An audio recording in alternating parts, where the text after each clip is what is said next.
Well, it may not be the climax that most at home wanted, but it certainly could be a final to savour. Having any of it.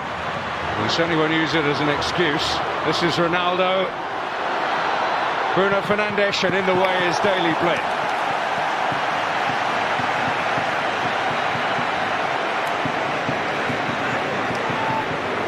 Yeah, nice play, moving the ball across the pitch. Up against De Ligt here.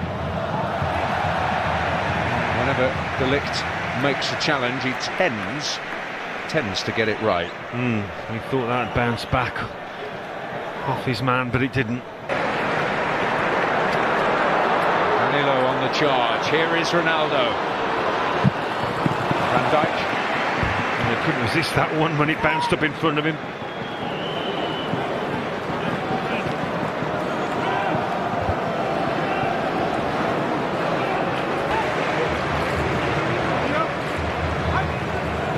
Something a little different each time. And Sillerson able to plunge and pounce. It was Jose Fonte who got his head to it in the end. I said he'd By. Balls the way of Bernardo Silva. He's got help. Bruno Fernandes. Well, that's 3 shots on goal he's had now, Fernandes. Portugal certainly will be the happier of the Fernandes. William Carvalho, Rafael Guerreiro up there. Nelson Semedo. Oh, it falls away. Bernardo Silva again. Bruno Fernandes. Well, he's not getting any closer.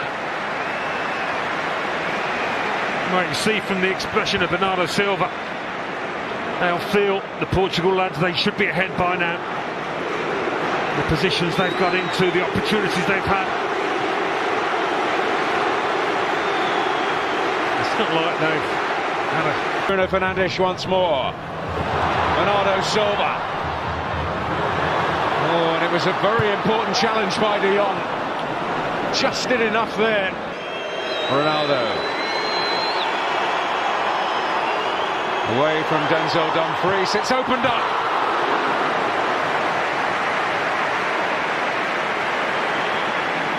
Another effort on target.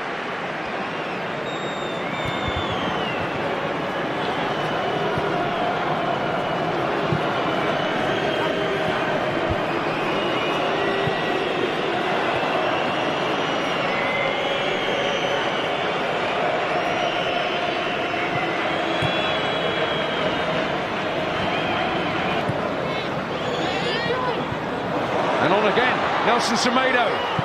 Oh. Post.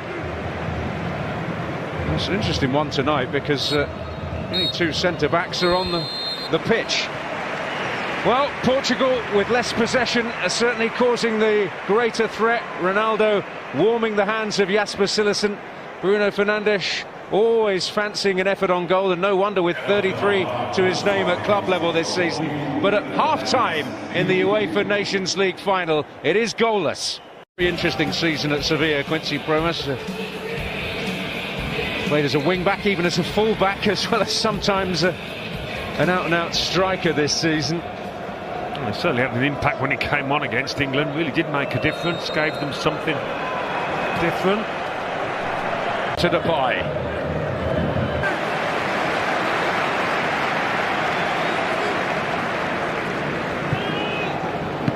Well, immediately it's looking brighter. I think Portugal. Germany also in that group.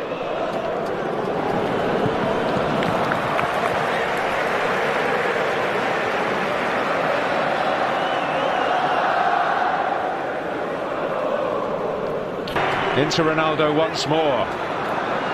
He'll fall the way of Depay. Ronaldo is onside. The flag has stayed down. But Rui Patricio produces when he needed to. Yeah, the flag's gone up now. He always waits these days, the linesman, for the move to play out. It's a really frustrating move, I think, because you never quite know. He probably knew, Ronaldo, but he's just got to go ahead with it. And Ganesh. Van Dijk reading the situation again. He did ever so well, Ronaldo, to keep that move going. Oh, have they sprung the trap here? Bernardo Silva. Oh, an urgent action from De Ligt. You don't often see that happen. There's a big gap down that right-hand channel. He knew he was onside. Oh, and Van Dijk won the battle in there, and it was important he did. Guerrero. Ganesh. Well, very, very significant challenge there from Steven Bergwijn, and a fair one. Yeah, it made some ground, the ref, to get fairly close to it. Well, it's the Portugal. Much coveted Ajax talent. Oh, great work by Ganesh. Bernardo Silva. Ganesh! Breakthrough!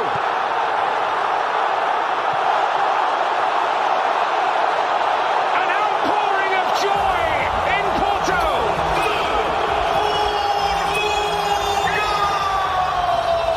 Portugal strike first in the Nations League final. And what a strike it was as well from Guedes. Beautifully struck. Right in the corner it appeared to be. The little nutmeg here that opens up the gap. It's not an easy chance by any means, and Sillerson might feel he could have done better here. But Bernardo, like he did, it is a save you would expect him to make. But he was agile there.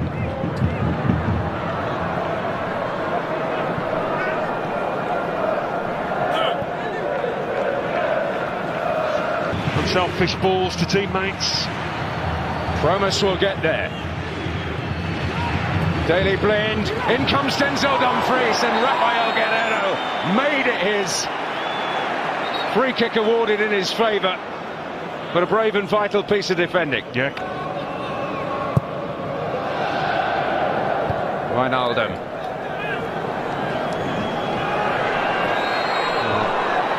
I was going to say typical William Carvalho stuff, but it does result in a free kick. Yeah, Devon saw that challenge coming. The body in the... Promise to Depay. Denzel Dumfries well forward.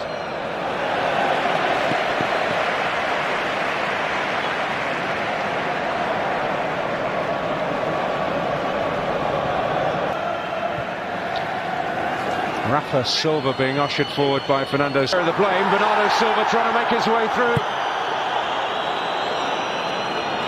It's a hard man to stop, Bernardo Silva. Hey. Blind, Promise. Oh, and Daron coming onto it.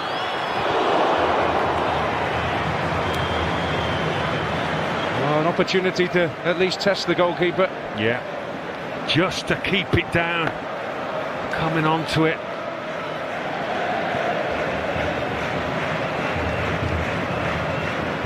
Equalised before they could enact that plan, and then decided they didn't need to. Oh, brilliant effort from Bruno Fernandes, but straightforward in the end for Sillerson. Got a good shot on him, hasn't he? He's had about 4 or 5 out there tonight. Very unfamiliar role,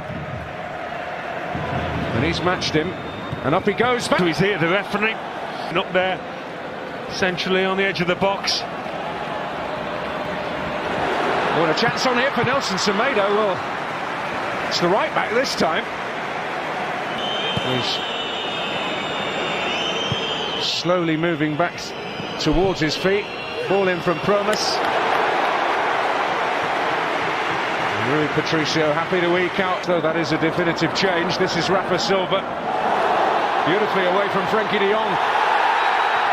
And not from Denzel Dumfries, who will receive a bit of further punishment here. Rafael Silva shown his ability with the ball on his feet, really just moved quickly across the turf. Good close control, much of a wall. I think sometimes that's the best policy, make sure the keeper can get a decent view of it.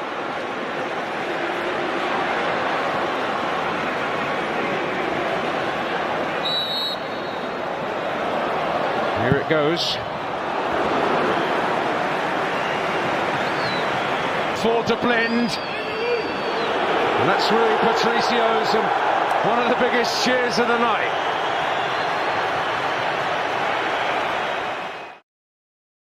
What if one of the favourites to win the 2026 FIFA World Cup starts its campaign against one of the tournament's biggest underdog stories? On one side, Portugal, a team packed with world-class talent led by a football icon who's chasing one final dream before walking away from the biggest stage forever. On the other side, DR Congo, a nation that waited more than half a century to return to the World Cup and now arrives with absolutely nothing to lose. Most fans expect a comfortable Portugal victory. Most experts predict the same. But World Cups are built on moments that nobody sees coming. And if history has taught us anything, it's that football doesn't care about predictions. So could Cristiano Ronaldo begin his final World Cup journey with a statement performance? Or are the Leopards preparing to shock the football world? Let's find out. Portugal enter this tournament carrying enormous expectations. For years, people have looked at Portugal and said the same thing. They have great players, but can they put it all together? Now many believe they finally have. The reason is simple. This may be the most complete Portuguese squad ever assembled. Think about the balance of this team. In midfield, they have creativity, control, intelligence, and experience. Bruno Fernandes remains one of the most dangerous chance creators in world football. Vitinha has evolved into one of the game's most elegant midfield conductors, capable of controlling the rhythm of an entire match. Bernardo Silva brings endless movement and technical brilliance. Then there is Rafael Leão, a player capable of turning a quiet game into chaos within seconds. And behind them stands a defense loaded with quality. Ruben Dias, Nuno Mendes, João Neves, players who can compete with anyone on the planet. But no discussion about Portugal can begin anywhere else. Cristiano Ronaldo. At 41 years old, he arrives at what is expected to be his final FIFA World Cup. Think about that for a moment. A player who debuted internationally more than 2 decades ago is still leading his nation into football's biggest tournament. Entire generations of players have come and gone during Ronaldo's career. Managers changed, tactics evolved, football transformed. Yet somehow, Ronaldo remains. For many fans, this World Cup is about more than winning matches. It's about witnessing the final chapter of one of the greatest careers football has ever seen. The question everyone is asking is simple. Can he still deliver on the biggest stage? Some critics argue Portugal are more dynamic without him. Others believe his leadership, positioning, and experience remain priceless. The truth probably lies somewhere in the middle. What nobody can deny is that Ronaldo still knows how to score goals. And in tournament football, that alone can change everything. But here's what makes Portugal particularly dangerous. This team no longer depends entirely on Ronaldo. Years ago, if Ronaldo struggled, Portugal struggled. Today, that's no longer the case. Bruno Fernandes can decide games. Vitinha can dominate games. Leão can explode past defenders. Bernardo Silva can unlock defenses. Portugal now have multiple paths to victory. That makes them one of the most feared teams in the tournament. Yet despite all the talent, there is pressure. Huge pressure. Because Portugal are no longer considered outsiders. They are considered genuine contenders. Anything less than a deep run will disappoint supporters. And that pressure arrives from the very first match. Now let's turn our attention to a team whose journey could not be more different. DR Congo. For younger football fans, their World Cup story feels almost unbelievable. Their previous appearance came all the way back in 1974. Think about how much football has changed since then. Entire footballing eras have passed, legends have risen and retired, World Cups have come and gone, and through all of it, DR Congo waited, year after year, qualification campaign after qualification campaign, near misses, disappointments, heartbreak. Then finally, they broke through. And they didn't do it the easy way. Their qualification journey was one of the most dramatic stories in African football. They battled through powerful opponents, they survived pressure-packed matches, and somehow they emerged with a World Cup ticket in hand. For the players, this isn't just another tournament. This is history. These players have already become national heroes before kicking a single ball at the World Cup. But what makes DR Congo truly dangerous isn't emotion, it's talent. Many casual fans underestimate this squad because it lacks global superstars. That would be a mistake. This team is filled with players competing in top European leagues. They are athletic, disciplined, aggressive in transition, and extremely difficult to break down. Leading the defense is Chancel Mbemba, one of Africa's most reliable defenders over the past decade. His experience could prove invaluable against Portugal's attack. Then there's Yoane Wissa, the pace, the movement, the ability to attack space. If DR Congo get opportunities on the counter-attack, Wissa will likely be at the center of them. Aaron Van Bissaka adds defensive quality and recovery speed. And throughout the squad, there is a belief that few teams possess. Because unlike Portugal, DR Congo enter this match with zero pressure. Nobody expects them to win. And sometimes, that freedom can be incredibly dangerous. As kickoff approaches in Houston, the tactical battle becomes fascinating. Portugal will almost certainly dominate possession. They look to control territory, control tempo, control the game. DR Congo will likely welcome that because their biggest opportunities may come when Portugal push too many players forward. One mistake, one counter-attack, one moment of hesitation. That's often all it takes in World Cup football.